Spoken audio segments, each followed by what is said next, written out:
Welcome back, everyone. Today we're going to be tackling a saying that I'm sure you've all heard before. The rich get richer and the poor get poorer. Yeah, it's a classic. It is a Yeah. classic. And actually, it was suggested by one of our listeners. Oh, really? Yeah, they're really interested in understanding how wealth is distributed and what kind of steps they can take to, make their own way in that system. Makes sense. It's something that affects all of us, right? Exactly. So to deep dive into this, we've got quite a few sources. Oh, lay 'em on me. We've got a Wikipedia entry on the saying itself, a couple of Forbes articles about building wealth. We've got a video from an entrepreneur, Myron Golden, on his YouTube channel, and then some advice from a website called Become Wealth, and even a documentary from DW about how inequality affects people around the world. Wow. That's a wide range. We're going to be all over the place with this, but I think it's going to give us a really good look at this complicated idea. I agree. I'm already excited. And actually, just starting with the Wikipedia entry, I was surprised. God. Yeah, I had no idea that this saying, this phrase, it's attributed to a poet, Percy Bysshe Shelley. Percy Bysshe Shelley, like the romantic poet. Yeah, from 1821. Wow. So this idea, it's not new at all. Not at all. And even Shelley, he was quoting an even older source, Really? the Bible. Oh, wow. Yeah, so the idea that to those who have, more will be given, it goes back centuries. I mean, that makes sense, right? This pattern of wealth accumulating, it's probably been around as long as, well, wealth has been Makes made. you think, right. So it's not just some, modern complaint. No, definitely not. But speaking of how this idea, kind of spreads, Wikipedia also mentions this song. Song. Yeah, from 1921. It's called Ain't We Got Fun? Yeah. And it actually uses that phrase. Huh. So a catchy tune, that's all it takes for this idea to really stick with people. Right. I can Wow. see that happening, like a song getting stuck in your head. But, okay, catchy phrases aside, Right. does it actually, hold up in modern economics? Do the rich really get richer faster than everyone else? Well, economist Thomas Piketty, he would argue yes. Okay. In his book, Capital in the 21st Century, he presented all this data showing that historically, returns on investments, property, things like that, they grow faster than wages do.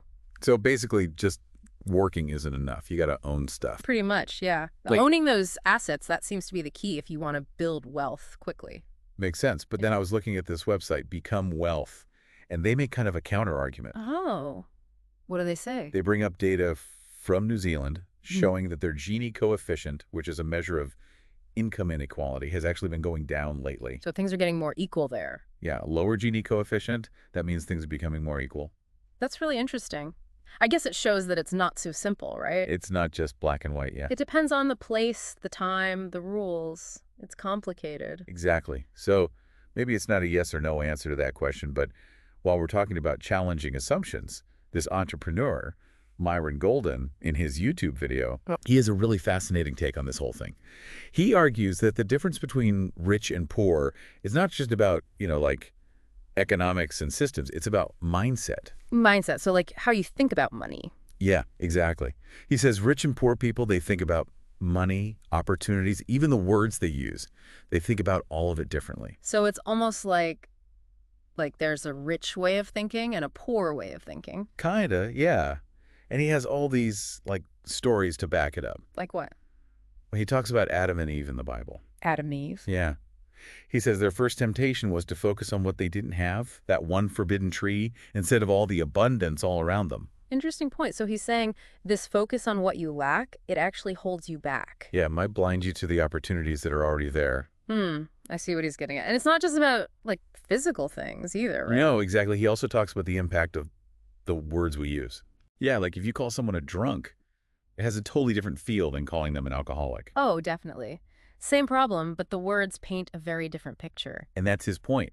It's all about how we frame things, how we see the world. So someone who uses language that's more about possibility and abundance, they might be more likely to actually attract wealth. Exactly. And then he has this really great analogy. Oh, I love a good analogy. Tell me. He talked about a wall. He says poor people see a wall and think obstacle. Rich people see a wall and think opportunity. Opportunity, as in how to climb over it, break through it, something like that. Exactly. That's powerful. It really makes you think about how our initial reaction to things, it can really shape our reality. Right. And if you think about Golden's ideas about mindset, Yeah. and then you connect that with what Piketty was saying about economics, it really makes you wonder, is it just systems that make the rich richer, or is it also something about how they approach the whole idea of wealth? Right, like maybe they're not just playing the game differently, they're playing a different game altogether because of how they think. It makes you wonder, how much control do we really have? But let's step back from the theory for a second Okay. and look at how this actually plays out in the real world. That's where the DW documentary comes in. They show people dealing with this inequality every single day, and they chose to focus on two different places. The UK, which is considered a wealthy nation, and South Africa, which has its own set of economic struggles. So we see both sides of the coin. Yeah, exactly. And the point is, this isn't just some abstract debate, this rich get richer thing. It impacts real people's lives, their chances, in very real ways. I bet. It's one thing to talk about statistics, but it's another thing to see how it affects people's daily lives. Absolutely. And there are these two stories that really stuck with me. There's Jamie in the UK. He lives in one of the richest countries in the world, but he needs to use food banks just to get by. And then there's Princess in South Africa. She can't even afford to pay her daughter's school fees. Wow, that's really tough to hear. It is. It's heartbreaking. And it shows that even in a place like the UK, there are people struggling. Yeah, it highlights that this idea of the rich get richer, it's not just about, some people having more yachts than others. It limits people's basic opportunities. Exactly. And the documentary, it doesn't just focus on the individuals either. It talks about how this inequality actually hurts society as a whole. Oh, how so? Well, it can damage the economy, it can erode trust between people in a community, and it can even have negative impacts on people's health and overall well-being. Yeah, that makes sense. If people feel like the system is rigged against them, why should they participate? Why should they care? It can create a whole cycle of negativity. Exactly. So we're seeing that this rich get richer idea, it's not just about individual bank accounts, it has ripple effects that touch all of us. Right, it's about the fabric of society itself. But if it's so ingrained, if it's like woven into how things work, is there anything we can even do about it? Are we just stuck? That's the million-dollar question, isn't it? And that's what we're going to explore in part 2 of this deep dive. We're going to see what our sources have to say about whether we're trapped in this cycle or if there are ways to break free. So we've seen how this rich get richer idea kind of plays out in economics and in real people's lives. It can be kind of discouraging. It can be. Yeah. But is it an inescapable fate? Can people actually break free from this pattern? Well, that's where I think those Forbes articles and the Become Wealth website, they offer a little bit of hope. Okay, good. They acknowledge the systemic issues, like we talked about, but they really stress that people, individuals, they still have the power to make changes, to improve their situation. So it's not just about like waiting for the whole system to change. Not necessarily, no. There are things you can do on your own. Like what? What stood out to you from those articles? Well, they all seem to agree on one big thing.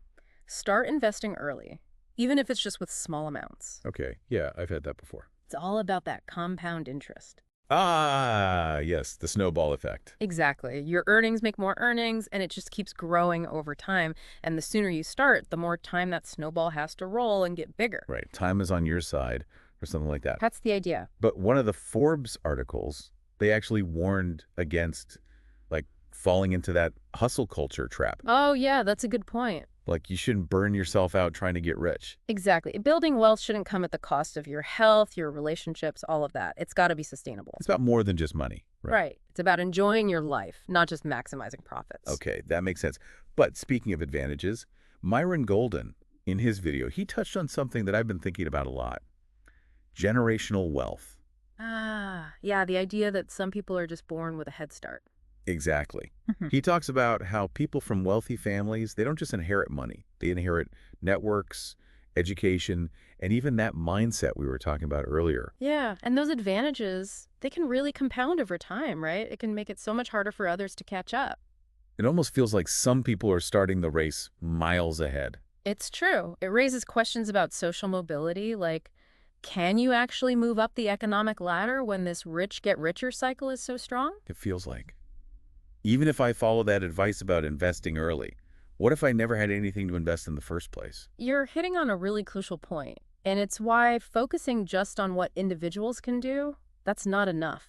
Okay, so what else is there? We got to look at the bigger picture. We need to ask, how do we make sure everyone has a fair shot no matter where they come from? Right, that's where things like government policies and stuff come in, right? Exactly. Things like access to good education, affordable housing, a fair tax system that doesn't just benefit the wealthy. These are all things that can either make inequality worse or make it better. So it's not just about what I do with my money, it's about creating a system that's actually fair for everyone. That's it. It's about leveling the playing field. Okay, so big picture changes are important. But going back to those individual actions, Become Wealth also talked about starting businesses. Entrepreneurship. Yeah. Yeah, they think that can be a powerful way to kind of break free from the traditional system. How so? Well, when you start your own business, you're creating something new, you're generating income, and potentially building something that's going to be worth more over time. Like instead of just working for someone else, you're building something for yourself. Yeah, and it reminded me of what Myron Golden said about disconnecting your income from your time. Oh yeah, like if you always trade hours for dollars, you're always going to be limited. Exactly.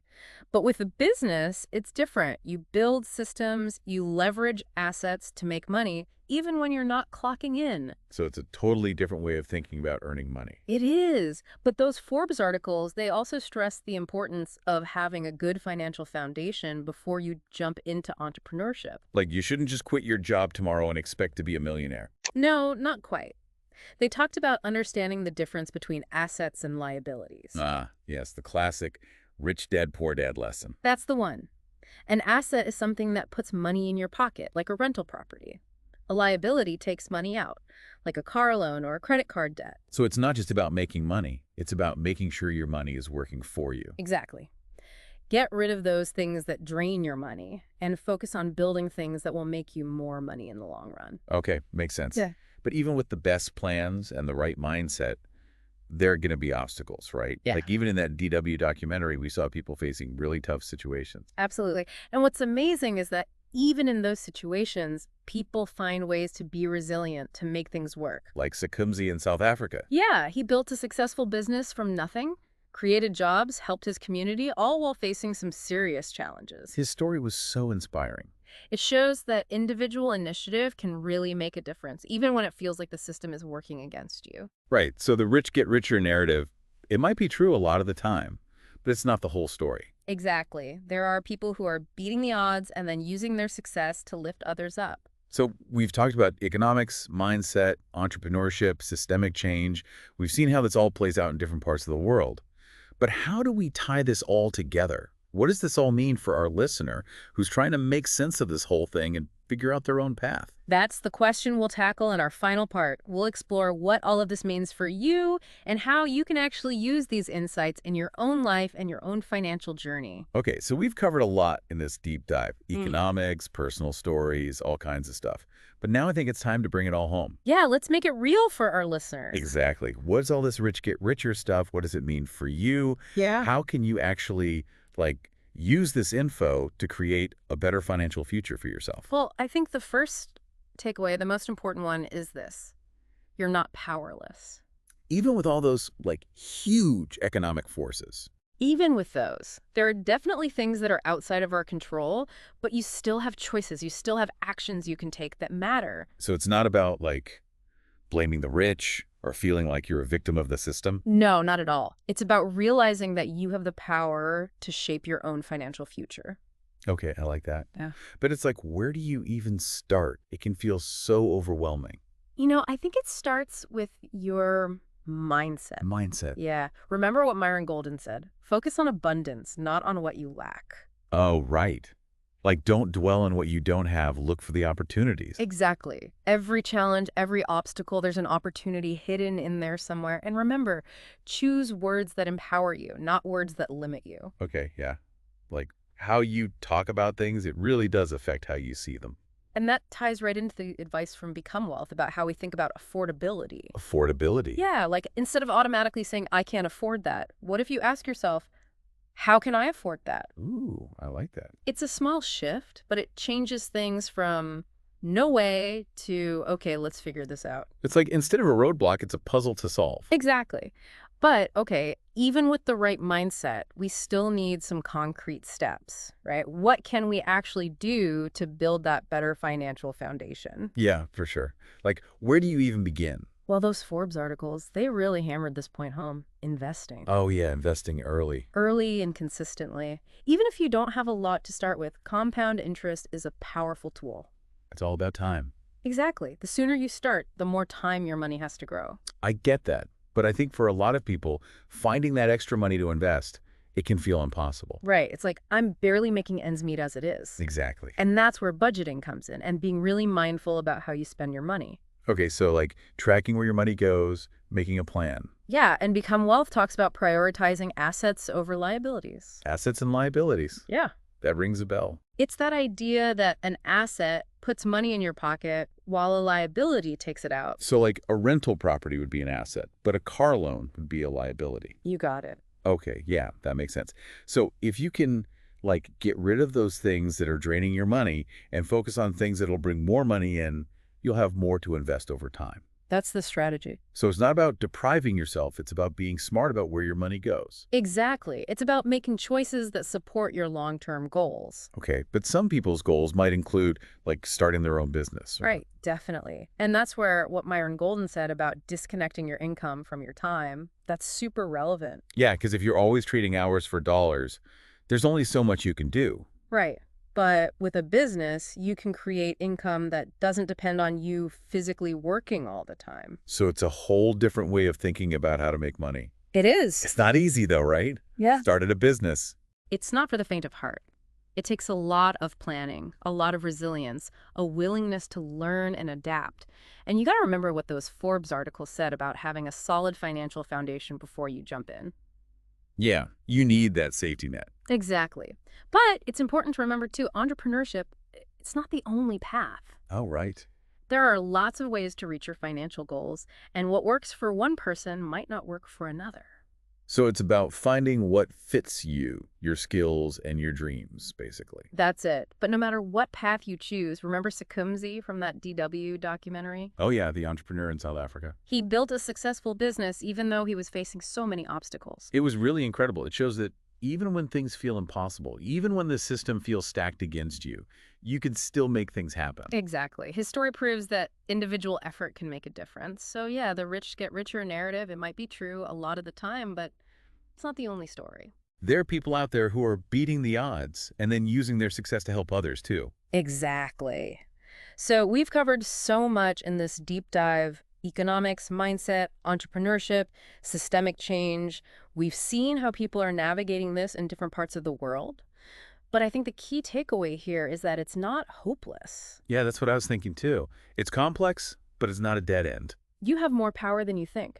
You can change your own financial situation, and you can work to make the system fairer for everyone. So we can shift our mindset, build good habits, explore different ways of making money, and speak up for changes that we want to see. Exactly. And even small steps over time, they can make a big difference. Don't underestimate yourself. That's a great message to end on. So thank you so much for joining us on this deep dive.